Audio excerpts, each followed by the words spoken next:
အားလုံးပဲမင်္ဂလာပါသားတို့သမီးတို့ဒီကနေ့မှာတော့ယောသတ်ဟာသူ့ရဲ့ဇာတိအဖြစ်ကိုဖော်ထုတ်ခြင်းဆိုတဲ့ခေါင်းစဉ်လေးနဲ့ဖော်ပြသွားမှာဖြစ်ပါတယ်။တာဝန်မှုဟာယောသတ်ပြောတဲ့အတိုင်းပဲသူ့ကိုအကိုအတွက်ကောင်းမွန်စွာလုပ်ပေးခဲ့ပါတယ်။နောက်နေ့မှာတော့သူ့အကိုတွေဟာပြန်ဖို့စဉ်ဆင်ကြတယ်။မနက်စောကြီးရောက်တဲ့အခါမှာသူ့အကိုတစုဟာအိမ်ကိုပြန်လာတဲ့လမ်းဝေးတဲ့နေရာရောက်တဲ့အခါမှာယောသတ်ကတာဝန်မှုကိုပြောလဲဆိုလို့ရှိရင်သူတို့ကိုအမြန်အမိလိုက်ပါလို့ယောသတ်ကပြောခဲ့ပါတယ်။အဲဒီအချိန်မှာတာဝန်မှုလဲသူ့အကိုတွေကိုနောက်ကိုအလန်း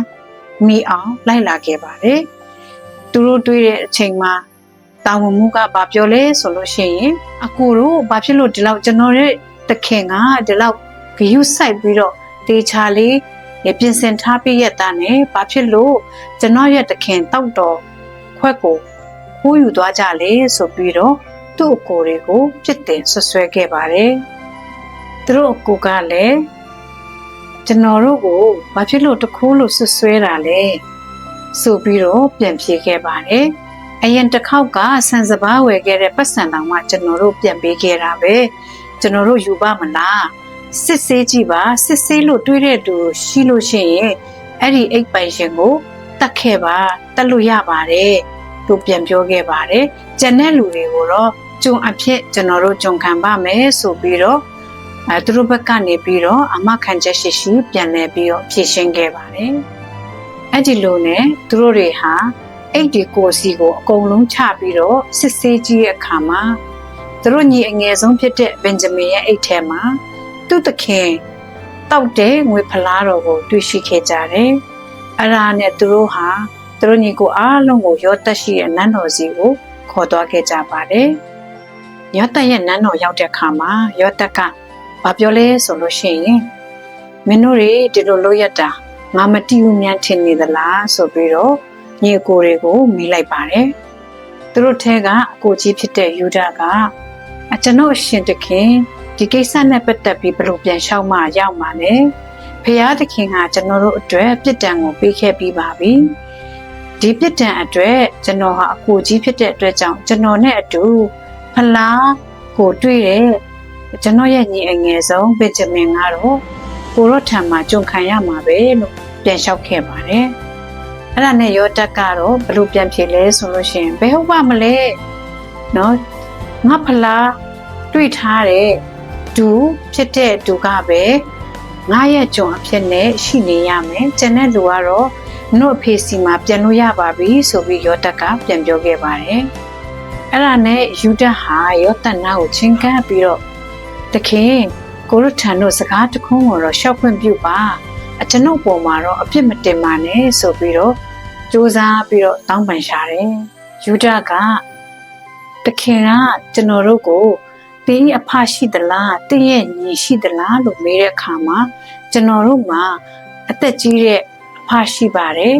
အသက်ကြီးမှရတဲ့သားတစ်ယောက်ရှိပါတယ်ဘင်ဂျမင်မှာသူ့ရဲ့အကိုဟာတေဆုံးသွားခဲ့ပါတယ်အမိဖွားတော်သားထဲမှာသူတယောက်တည်းပဲကြံခဲ့ပါတယ်အဲ့ဒီတူငယ်တယောက်ကိုအဘကအလွန်ချစ်တယ်လို့ကိုတော်ကိုရှောက်တဲ့အခါမှာကျွန်ုပ်ကြည့်ရှုဖို့အတွက်ခေါ်လာခဲ့ပါလို့ကိုရောဟာကျွန်ုပ်တို့ကိုမိန့်တော်မူခဲ့တယ်လို့ပြန်ပြောခဲ့တယ်။အဲ့ဒီအချိန်မှာရူဘင်က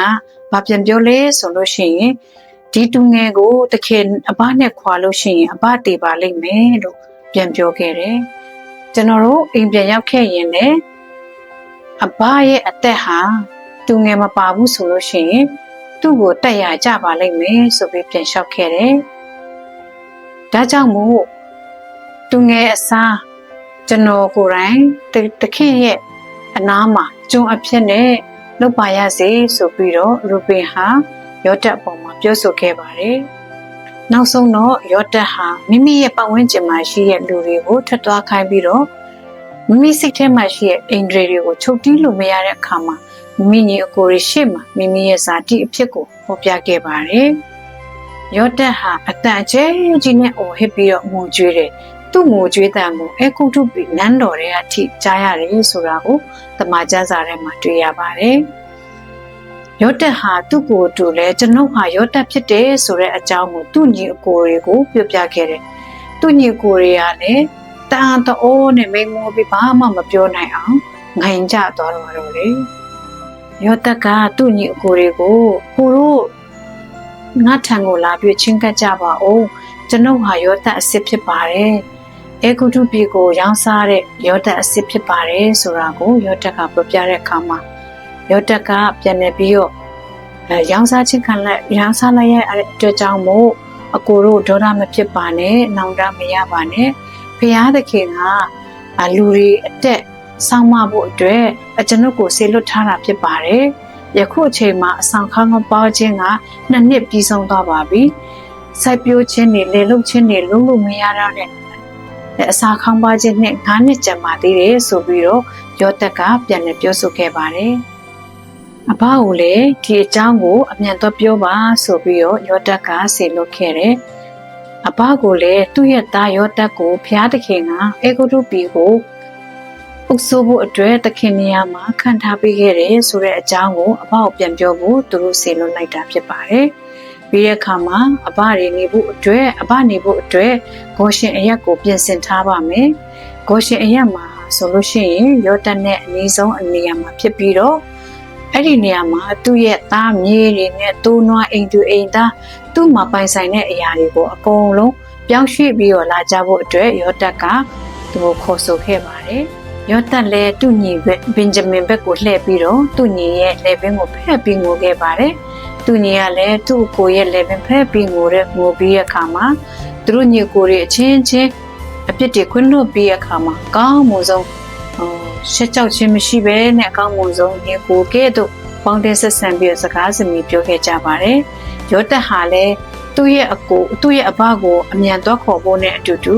ပြန်လာပြီးတော့ကောင်းကောင်းမွန်မွန်ပြန်လာနိုင်ဖို့အတွက်သူ့မှာပိုင်ဆိုင်ထားတဲ့မြဲတွေနဲ့လဲတွေကိုသူ့ညီကိုတွေနဲ့အတူတပါးတယ်